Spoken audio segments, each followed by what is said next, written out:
Lisa Miller adjusted her uniform as the transport ship docked at Galactic Council Station Alpha.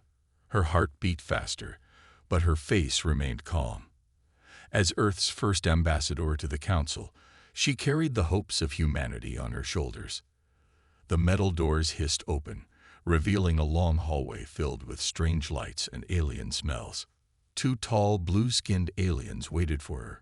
They had 4 arms each and wore shimmering robes that seemed to change color with every movement. "Ambassador Miller, welcome to Council Station Alpha," the taller one said. "I am Zix, your assigned guide. The Council will see you in 3 hours." Lisa nodded. "Thank you for the welcome, Zix." As she followed them through winding corridors, Lisa saw representatives from at least 30 different species. Some floated in liquid tanks, others crawled along the ceiling. Humanity had only discovered faster-than-light travel 15 years ago, making them the newest members of the galactic community. In her quarters, Lisa reviewed her notes one final time. The data was clear and frightening.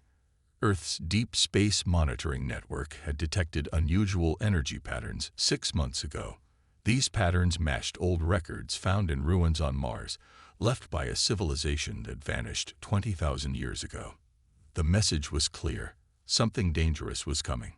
When the time came, Lisa was led into the Grand Council chamber. 27 alien representatives sat in a half-circle on raised platforms. Some appeared almost human, while others were completely foreign. Clouds of gas, crystalline structures, or tentacled creatures in environmental suits. Council leader Vraxthal sat in the center. He resembled a giant praying mantis with glowing red eyes and skin that looked like polished bronze. Earth Representative Lisa Miller. His voice boomed through translator devices. "The Council welcomes you. State your business." Lisa stepped forward. "Honorable Council, I bring urgent information. Our sensors have detected a large fleet approaching from the void between galactic arms. The energy signatures match nothing in your shared databases, but they do match warnings found in ancient Martian ruins." A ripple of communication passed through the Council members. Some used sounds, others light patterns or sent signals. Vraxthal's mandibles clicked. "You have been spacefaring for barely 2 decades, yet you claim to have detected something our sensors missed. Our technology focuses on different detection methods," Lisa explained. She activated her holographic display, showing the data. These energy patterns appeared before the extinction of at least 3 previous civilizations, according to records we've translated. A jellyfish-like alien floated forward. The human speaks of the Martian ruins. Those translations are incomplete and unreliable. We have studied them for centuries. With respect, Lisa countered, "Our linguists made breakthroughs using comparative analysis with Earth languages. The warnings are specific." Vraxthal waved 2 of his 4 arms dismissively. "Humans are known for their imagination and fear of the unknown. You see threats where there are none. But the data," Lisa started, "is inconclusive," interrupted a gaseous entity. "Your sensors are primitive. What you detected was likely a natural phenomenon." Lisa tried again. "We believe this fleet will reach populated space within 6 months. We should prepare defenses, establish communication protocols." Laughter echoed through the chamber. Not human laughter, but various alien sounds that the translator rendered as amusement. "Young species often fear the dark," Vraxthal said. "The Council has maintained peace for 12,000 years. We thank Earth for its concern, but we will handle galactic security matters." Lisa stood her ground. "Will you at least examine our data more closely? It will be filed and reviewed according to standard procedures." Vraxthal replied. "This could take several years." After the session ended, Lisa sent an encrypted message back to Earth. "Council dismissive. Recommend we prepare independently." As she stared out the viewport of the stars, Lisa knew Earth stood alone. The Council saw humans as children playing at diplomacy. Their dismissal might doom billions across the galaxy. Lisa tightened her fists. Humanity would have to save itself, and perhaps everyone else too, whether the Council believed them or not. Admiral John Peterson stood in Earth's Deep Space Monitoring Center, his eyes fixed on the massive screen. The mysterious energy signatures had grown stronger in the past month. He rubbed his tired eyes and turned to the woman working at the main console. "Any changes in their course, Dr. Garcia?" he asked. Olivia Garcia shook her head, her dark hair falling across her face. "No, sir. They're still heading toward Council space. At current speed, they'll reach the Orient sector in about 5 months." John sighed. "And the Council still won't listen to Ambassador Miller." "Politicians," Olivia muttered. "They need more proof." She tapped a command into her console. "Look at this pattern. It's almost like they're trying to hide, but our new quantum detectors can see through their stealth technology." The screen zoomed in, showing thousands of small dots moving together. Each dot represented a ship larger than anything Earth had built. The fleet was enormous. "How many?" John asked. "We've counted over 3,000 vessels so far," Olivia replied. "Maybe more behind them." The door opened, and Professor William Carter hurried in. His white lab coat was wrinkled, and his glasses sat crooked on his nose. He carried a tablet computer and looked excited. "I found something," he said. "We've been comparing these energy patterns to historical records. They appeared 3 times before in the last 1,000,000 years. Each time, an advanced civilization disappeared afterward." John frowned. "Which civilizations?" William pulled up images on the main screen. "The Martians, 40,000 years ago. The Centauri, in what's now the Dead Zone. And the Proxima culture." "All wiped out?" Olivia asked. William nodded. "Complete extinction. No survivors." John's face hardened. "We need to send this to Lisa immediately. Package everything we have. Maybe this will convince the Council." Back on Council Station Alpha, Lisa received the new data package. She requested another emergency meeting, but the Council made her wait 2 weeks. When she finally entered the chamber again, fewer Council members attended. Earth Representative Vraxthal said, sounding bored, "You requested another hearing. The Council's time is valuable." Lisa stepped forward confidently. "Honorable Council, we have discovered critical new information." She activated her holographic display, showing the fleet's size and path. The approaching vessels match energy signatures that appeared before 3 major extinction events. She showed the evidence connecting the energy patterns to the destroyed civilizations. "This is not a natural phenomenon. It's an invasion force larger than any recorded in Council history." A reptilian Council member leaned forward. "These extinct races were primitive. If such a threat existed, our advanced monitoring systems would have detected it. Our detection methods are different," Lisa explained. "We focus on quantum fluctuations rather than conventional energy. That's why we can see them." Vraxthal's eyes narrowed. "Even if these ships exist, why would they threaten the Council? We represent over 500 species and control half the galaxy." "We don't know their motives," Lisa admitted, "but the evidence suggests they destroy advanced civilizations. They might see the Council as their biggest target." After a long pause, Vraxthal spoke. "We will send a small investigative fleet to your coordinates. If they find nothing, this matter will be closed permanently." "A small fleet won't be enough," Lisa protested. "We need to prepare all defenses now." "This meeting is concluded," Vraxthal announced, ignoring her. After the Council members left, a small alien approached Lisa. He had gray skin and large eyes. "Human," he whispered. "I am Kelvar from the Melmor system. We believe you. Our ancient texts speak of destroyers from the void, but the Council won't act without seeing the threat themselves. By then it might be too late," Lisa said. Kelvar nodded sadly. "Then prepare your people. Some of us will try to help, but secretly." Lisa sent another message to Earth. "Council sending small investigative fleet only. Prepare for worst-case scenario. Some allies possible, but official help unlikely." John Peterson received the message and immediately called Earth's defense leaders. The time for waiting was over. Earth would face this threat alone if necessary. Commander Samantha Wright walked through the underground facility beneath the Rocky Mountains. Technicians rushed past her, carrying equipment and checking systems. Red emergency lights flashed along the walls as a voice announced security drills over the speakers. "Status report," Samantha said as she entered the main control room. A young officer stood up. "Project Thunderbolt is at 60% capacity, Commander. We need 2 more weeks to reach full power." Samantha frowned. "We might not have 2 weeks. Push the schedule. I want it ready in 10 days. She studied the massive screen showing Earth's defensive grid.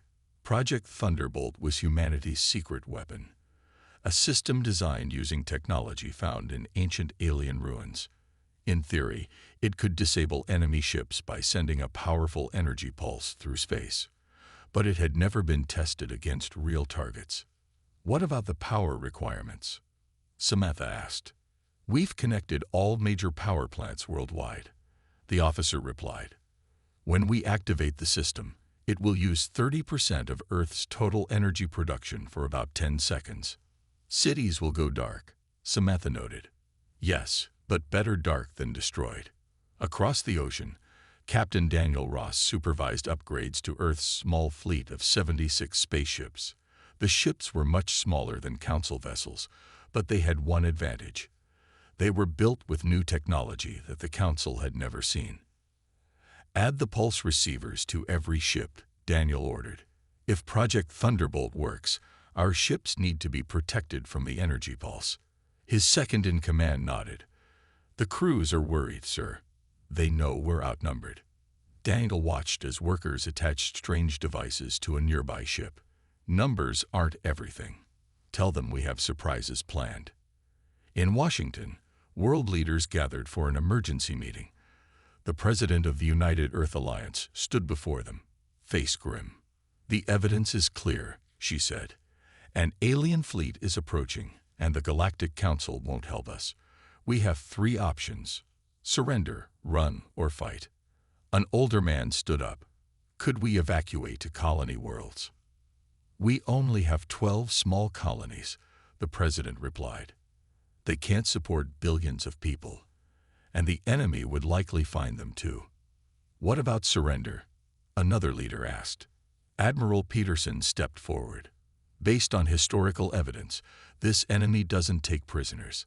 Every civilization they encountered was completely wiped out." The room fell silent. "Then we fight," the president decided. "But we keep this quiet. No public announcements yet. We don't want panic." Back at Council Station Alpha, Lisa Miller packed her belongings. The Council had rejected her final appeal and suggested she return to Earth. As she closed her bag, her communication device beeped. It was a message from Kelvar, the sympathetic alien. "Meet me in docking bay 12. Urgent." Lisa hurried through the station corridors, keeping her head down. When she reached the docking bay, Kelvar waited with 3 other aliens from different species. "We formed a secret group," Kelvar whispered. "Not all Council members are blind. These are ship captains who believe your warnings." A tall, insect-like alien stepped forward. "I am Captain Dreen. My people faced these destroyers long ago. Only a few of us escaped. We called them the Void Harvesters." "What do they want?" Lisa asked. "They consume all energy and resources," Dreen explained. "They harvest worlds until nothing remains, then move to new hunting grounds." "How do we stop them?" "We never found a way," Dreen admitted. "But your species thinks differently. Maybe you will discover something we missed." Kelvar handed Lisa a small device. "This contains technical specifications for our ship's defense systems. It might help Earth prepare." "Thank you," Lisa said, deeply moved. "But why risk helping us? The Council would punish you." A fish-like alien with shimmering scales spoke. "Because if Earth falls, we all fall. The Council's pride blinds them." Lisa's transport ship was ready to depart. As she said goodbye to her new allies, her communication device beeped again. It was an urgent message from Earth. "Return immediately." Void harvesters have changed course. They're heading directly for the solar system first. Lisa's heart sank. The enemy knew they had been detected. Now Earth would face the first attack, and they had even less time to prepare than they thought. The Deep Space Monitoring Station on Pluto sent the first clear images of the Void Harvester fleet. The pictures showed black ships shaped like arrowheads, flying in perfect formation.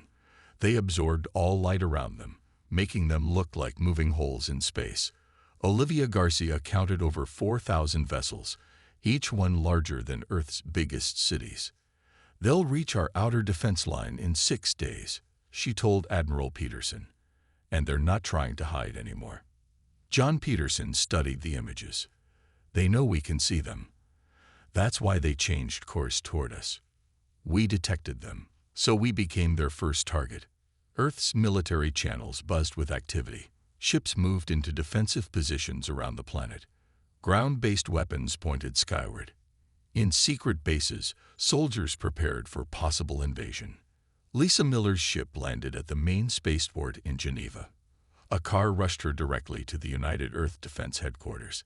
Inside the war room, she found the world's top military leaders gathered around a large table. Ambassador Miller, Admiral Peterson greeted her. "What did you learn from your council contacts?"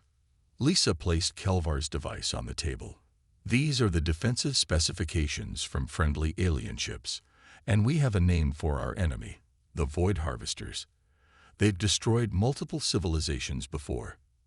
"Any weaknesses?" Samantha Wright asked. "Nothing confirmed," Lisa replied.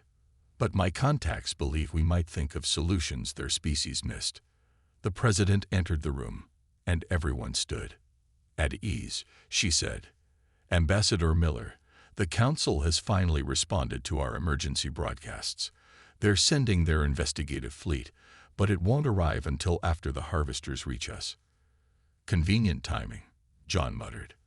"What about Project Thunderbolt?" the president asked. Samantha stepped forward. "We've accelerated the timeline.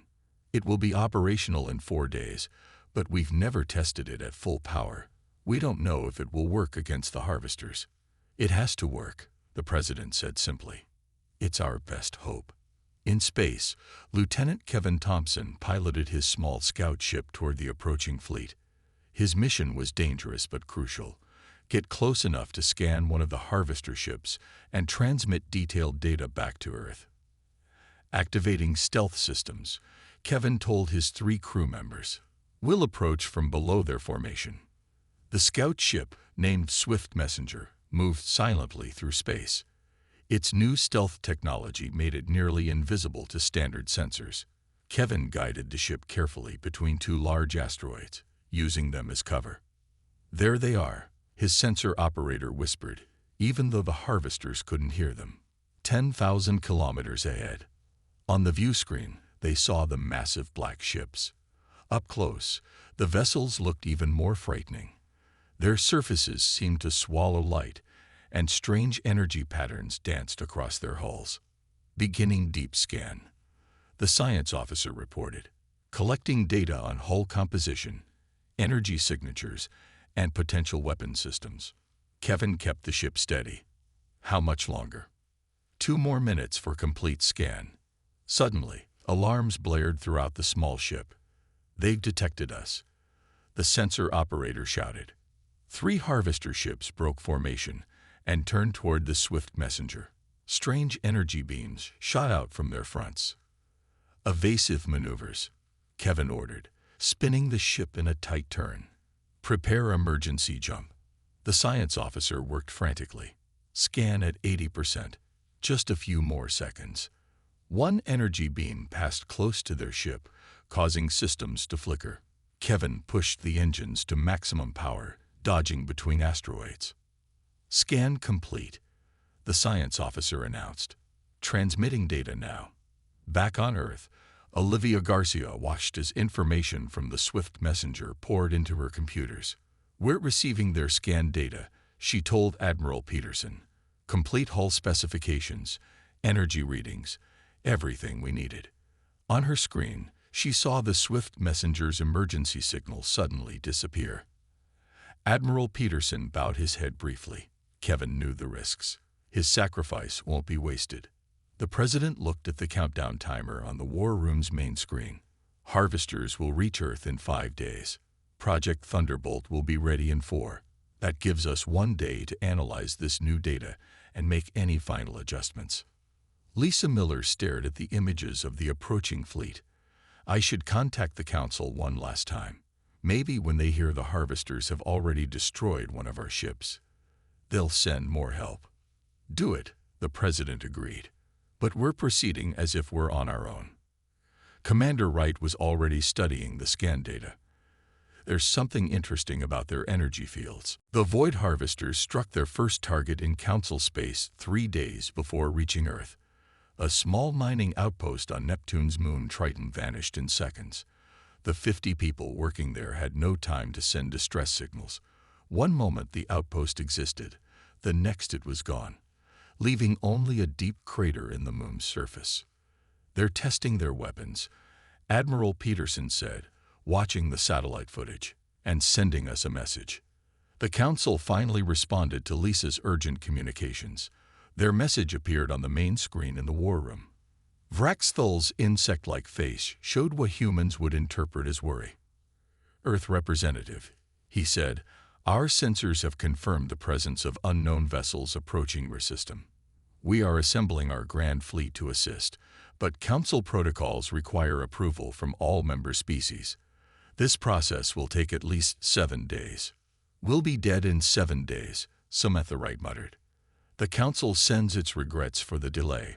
Vraxthal continued. Our investigative fleet will arrive in approximately 4 days. When the message ended, the president slammed her fist on the table.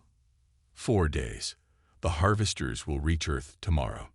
The investigative fleet only has 20 ships anyway, Lisa added. Not enough to make a difference. We stand alone, John Peterson said, as we always expected. In the laboratory beneath the Rocky Mountains, Olivia Garcia hadn't slept in 3 days. She stared at her computer screen, analyzing the data from the Swift messenger over and over again. It has to be here, she whispered. Every technology has a weakness. William Carter brought her coffee. Any progress? Olivia pointed to a complex energy pattern on her screen. Their shields operate on a resonance frequency that shifts every few seconds. But there's a pattern to the shifts. She typed rapidly. If we could match that pattern and then introduce a counter-frequency, we could disable their shields. William finished. But how? We'd need to hit all their ships simultaneously with precisely timed pulses. Olivia looked up, her eyes wide. Project Thunderbolt. It was designed to release energy pulses, if we modify it to match these frequencies. They rushed to Samantha Wright's office with their discovery. Samantha listened carefully, then called Admiral Peterson. We may have found a weakness, she told him. But we need to modify Thunderbolt's output frequency, and our ships would need special receivers to avoid being disabled too. How long will the modifications take? John asked. Working round the clock. About 20 hours. The harvesters will reach Earth in 22 hours, John said. Do it. In space, Earth's fleet took defensive positions. Captain Daniel Ross commanded the largest human ship, the Defender, positioned at the front of the formation. His crew worked silently, fear mixed with determination on their faces. All ships report ready, Captain, his communications officer said. Special receivers installed on all vessels? Daniel asked. Yes, sir. Completed 2 hours ago. Daniel opened a channel to all ships. This is Captain Ross. We face an enemy that has destroyed countless civilizations. They outnumber us. Their ships are bigger. Their weapons are stronger. He paused. But they don't know humans. We've spent our history fighting against impossible odds. We've survived ice ages, plagues, and our own destructive tendencies. Now we face our greatest challenge, and we face it together. Back on Earth, billions of people went about their lives, unaware of the approaching danger. World leaders had decided not to announce the threat to avoid panic. Only essential personnel, knew the truth. In her laboratory, Olivia made the final calculations for Project Thunderbolt. The energy pulse needs to be precisely tuned to this frequency pattern, she explained to the technicians.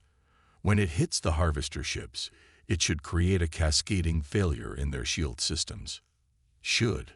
One technician asked. Nothing like this has ever been attempted, Olivia admitted. But it's our best chance.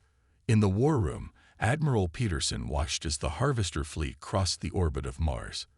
They would reach Earth's defensive line in just a few hours. Status of Project Thunderbolt? He asked. Modifications complete, Samantha replied. System charging now. We'll reach full power in 4 hours. That's cutting it close, the president said. Lisa Miller stood by the window, looking up at the stars. Somewhere up there, humanity's fate would be decided. She thought of Kelvar and her other alien allies, wondering if they would ever know what happened to Earth. The harvesters have accelerated, the sensor officer announced suddenly. New estimated arrival, 3 hours and 20 minutes. The room fell silent. Project Thunderbolt wouldn't be ready in time. Captain Elizabeth Collins of the Earth ship Defiance watched her radar screen as red dots appeared at the edge. The harvester fleet had arrived at the outer edge of Earth's defensive line. Her ship was part of the forward guard, the first ships that would face the enemy. All weapons ready, her weapons officer reported. But they won't make much difference against those ships. Elizabeth nodded grimly. We're not trying to win.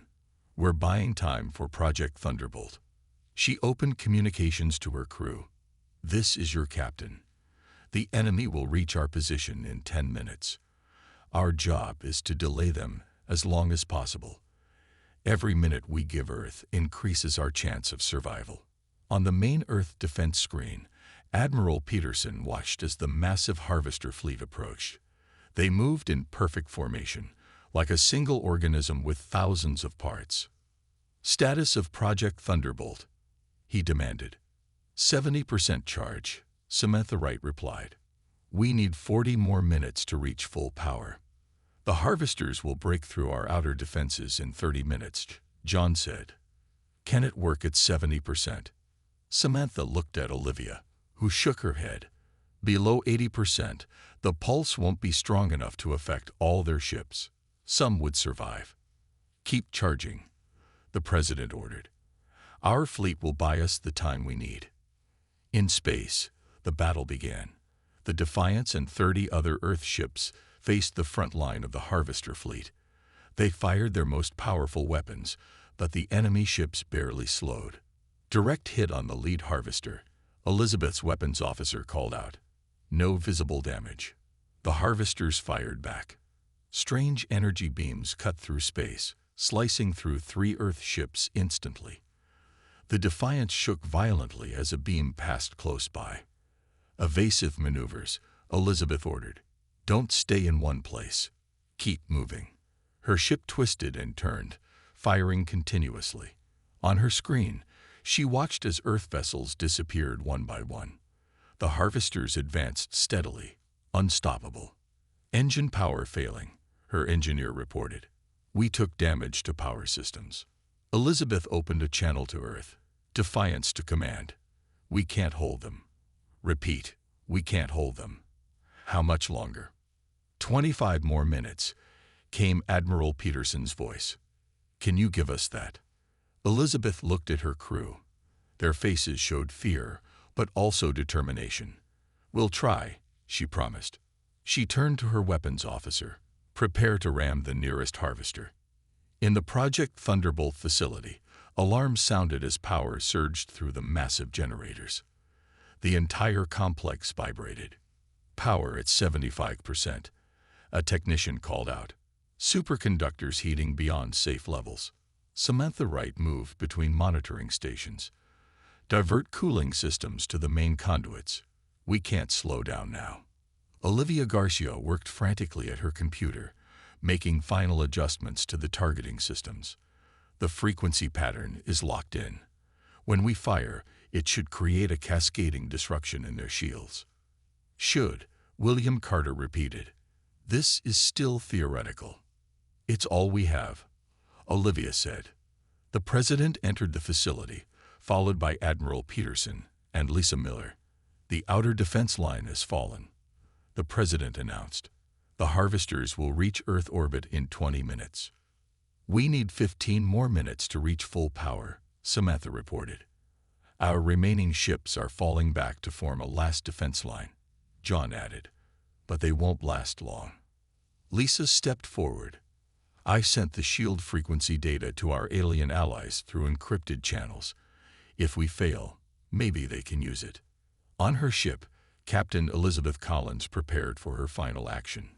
The Defiance, engines failing and weapons nearly depleted, accelerated toward a massive harvester vessel. It's been an honor serving with you all, she told her crew. The Defiance struck the harvester ship at full speed.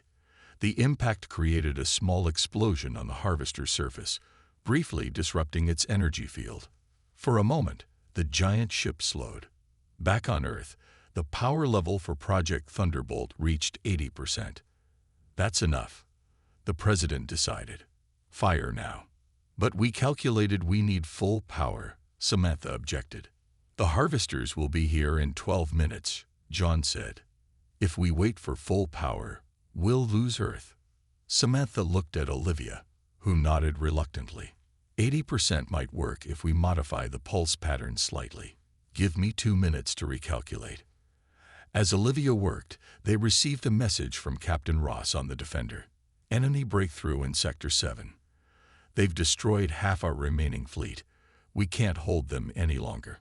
The countdown to Earth's last stand had begun. Olivia Garcia's fingers moved rapidly over her keyboard. I've adjusted the frequency pattern to work with 80% power, she announced. But we'll need perfect timing. Around the world, power grids diverted electricity to Project Thunderbolt. Cities went dark. Hospitals switched to emergency generators. The entire planet dimmed as energy flowed to one location. Power level holding at 82%. A technician called out. System ready to fire. Samantha Wright stood at the main control panel. All ships, this is Earth Command. Activate your special receivers now. Thunderbolt will fire in 1 minute. In space, Captain Daniel Ross received the message on the Defender. His ship, along with 35 other surviving vessels, formed Earth's last line of defense.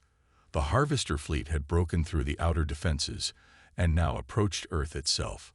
All crew, prepare for Thunderbolt activation, Daniel ordered. Special receivers to maximum power.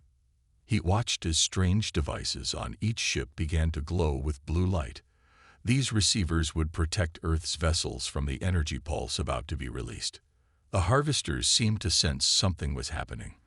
They accelerated toward Earth, their black ships blocking out the stars behind them. In the Project Thunderbolt facility, Samantha began the countdown. 30 seconds to activation. The president stood beside her, face tense. Will this really work? We're about to find out, Samantha replied. Olivia stared at her computer screen, monitoring the energy levels. Power holding steady. Frequency pattern locked. 20 seconds, Samantha announced. Admiral Peterson watched the tactical display as the harvesters closed in on Earth's final defensive line. Our ships won't hold them much longer. 10 seconds. The massive generators beneath the facility hummed louder, vibrating the floor. Lights flickered throughout the complex. 5, 4, 3, 2, 1. Samantha pressed the activation button. Thunderbolt firing. For one brief moment, everything went still. Then a brilliant white light erupted from the center of the facility. The energy pulse shot upward, passing through the mountain and into the sky. It expanded outward, growing larger as it climbed higher. On the Defender, Daniel Ross watched the pulse approach. Brace for impact. The energy wave washed over his ship. The special receivers glowed brighter, absorbing the pulse and protecting the vessel. Other Earth ships did the same, their receivers channeling the energy safely away from vital systems. But the harvesters had no such protection. As the pulse hit their front line, something unexpected happened. Instead of simply disabling their shields, the energy seemed to connect with the Earth ship's receivers. The pulse bounced between the receivers, amplifying with each connection. "What's happening?" Daniel asked, staring at the view screen. His science officer checked the readings. "The receivers aren't just protecting us. They're magnifying the pulse and directing it at the harvesters." The amplified energy struck the harvester fleet like a tidal wave. Their shields flickered and failed. Their weapons systems went dark. Thousands of massive ships suddenly drifted powerless in space. On Earth, everyone in the control room stared at their screens in disbelief. "It worked," Olivia whispered. "Their shields are down." Admiral Peterson immediately opened a channel to all Earth ships. "All vessels, attack now. The enemy is vulnerable." The remaining Earth fleet surged forward. They fired conventional weapons at the helpless harvester ships. Without shields, the once invincible black vessels broke apart under the assault. "They're not just disabled," Samantha said, watching the data stream in. The pulse created a feedback loop in their power systems. "They're completely shut down." In space, Daniel Ross ordered his weapons officer to target the largest harvester ships first. "Fire everything we have." The defender's weapons tore through the nearest harvester vessel. It exploded in a massive fireball that consumed 2 neighboring ships. All across the battlefield, Earth vessels attacked the drifting harvesters. Ships that had seemed unstoppable minutes before now broke apart easily. In the Project Thunderbolt facility, a technician shouted, "Council ships detected entering the system." "The investigative fleet has arrived," Lisa Miller said, checking the data, just in time to see the aftermath. The president smiled grimly. "Make sure they get a good view." Within minutes, over half the harvester fleet had been destroyed. The remaining ships drifted helplessly, unable to defend themselves or flee. "We did it," Admiral Peterson said quietly. "We defeated them." Across Earth, power slowly returned to cities. People who had experienced a brief blackout had no idea that in those dark moments, humanity had faced extinction. 1 week after the battle, Earth's skies still showed signs of the conflict. Debris from destroyed harvester ships burned up in the atmosphere each night, creating spectacular light shows. People around the world watched these lights and remembered how close they had come to extinction. In Geneva, the United Earth Alliance headquarters prepared to welcome an unprecedented visitor. Council leader Vrax Thull had traveled to Earth personally, the first time in recorded history that a council leader had visited a non-founding world. Lisa Miller stood beside the president in the main reception hall. She wore her formal diplomatic uniform, but her face showed mixed emotions. "They ignored us until we saved ourselves," she whispered. "And now they can't ignore us anymore," the president replied. The massive doors opened, and Vrax Thull entered. The insect-like alien seemed smaller in person than in holographic communications. 4 high-ranking council members accompanied him, including Kelvar, who gave Lissa a subtle nod.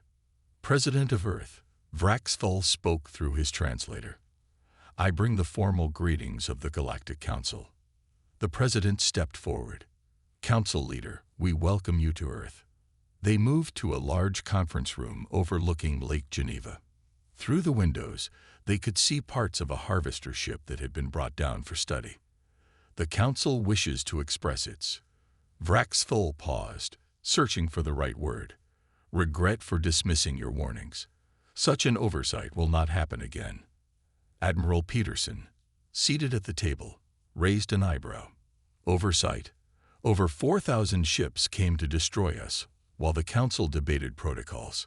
Our procedures have served us for 12,000 years, one council member protested. "And they nearly got you all killed," Samantha Wright countered. "If Earth had fallen, the harvesters would have moved on to other council worlds." Vrax Thull's mandibles clicked, a sign of discomfort. "Yes, this is why I have come personally. The Council has voted unanimously to offer Earth a permanent seat on the High Security Council." The room fell silent. The High Security Council was reserved for the oldest and most powerful species in the galaxy. Furthermore, Vrax Thull continued, We request detailed information on your defensive technology. The method you used to defeat the Harvesters is unlike anything in Council records. Olivia Garcia, who had been invited to the meeting for her technical expertise, smiled slightly. The concept was simple. We identified their shield frequency pattern and created a counter-frequency. But the execution was uniquely human, William Carter added. The receivers on our ships were originally designed to protect them from the pulse. We never anticipated they would amplify and redirect the energy. A fortunate accident, Vraxful suggested. An adaptive solution, the president corrected. Humans are good at finding unexpected answers to impossible problems. Later that day, after the formal agreements were signed, Lisa found Kelvar in the embassy garden.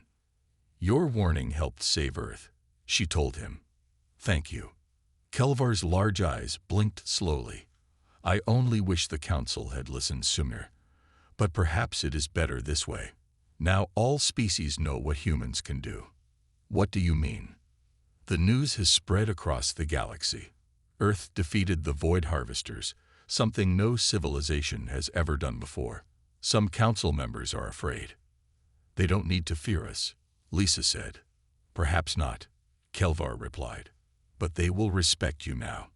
A month later, Earth's defensive fleet gathered above the planet. New ships had been built to replace those lost in the battle. Captain Daniel Ross, now promoted to admiral, stood on the bridge of Earth's newest vessel, the Guardian. All ships report ready for system patrol, his first officer announced. Daniel nodded. Begin standard formation. As the Earth fleet moved into space, they passed several council vessels. The alien ships moved aside respectfully, giving the humans a wide berth. In her new office at the High Security Council headquarters, Lisa Miller reviewed reports from across the galaxy.